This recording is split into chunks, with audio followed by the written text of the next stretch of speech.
PAN card 2.0 বিনামূলীয়াকৈ নতুন PAN card কেনেকৈ লাভ কৰিব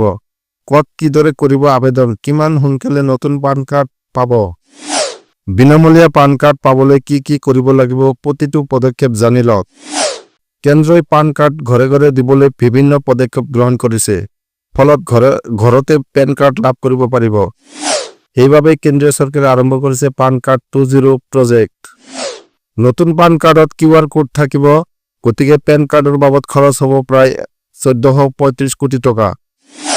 নতুন পেন কাৰ্ড প্ৰৱৰ্তনৰ আন এটা কাৰণ হল পেন কাৰ্ড অধিক ডিজিটেল ভাৱে সহায়ক হোৱাটো আৰু ইয়াৰ বাবে আয়কৰ বিভাগে সুচাৰুৰূপে কাম কৰি আছে পেন কাৰ্ড 2.0 আঁচনিৰ লক্ষ্য হৈছে কৰদাতাৰ পঞ্জীয়নভুক্ত সেৱাৰ ৰূপান্তৰ কৰা 10 আৰু 10 এটা প্লেটফৰ্মত আনিবলৈ সকলো ৰেজিষ্টাৰ কৰিব লাগিব পৰীক্ষণ প্ৰক্ৰিয়াটো সহজ কৰি তুলিব লাগিব পেন কাৰ্ড 2.0 আবেদন প্ৰক্ৰিয়া সম্পূৰ্ণ অনলাইন আবেদন কৰিব লাগিব NSDL এৰ জৰিয়তে www.onlineservice.nsdl.com/pan ৱেবছাইটলৈ যাওক ইয়াৰ পিছত পান আৰু আধাৰৰ সবিশেষ আৰু জন্ম তাৰিখ দিব লাগিব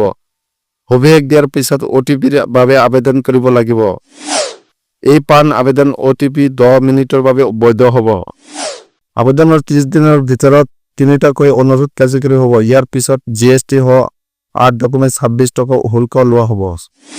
যদি আবেদন সফল হয় তেন্তে 30 মিনিটৰ ভিতৰত পঞ্জীয়নভুক্ত ইমেইল আইডি লৈ পান কাৰ্ড প্ৰেৰণ কৰা হ'ব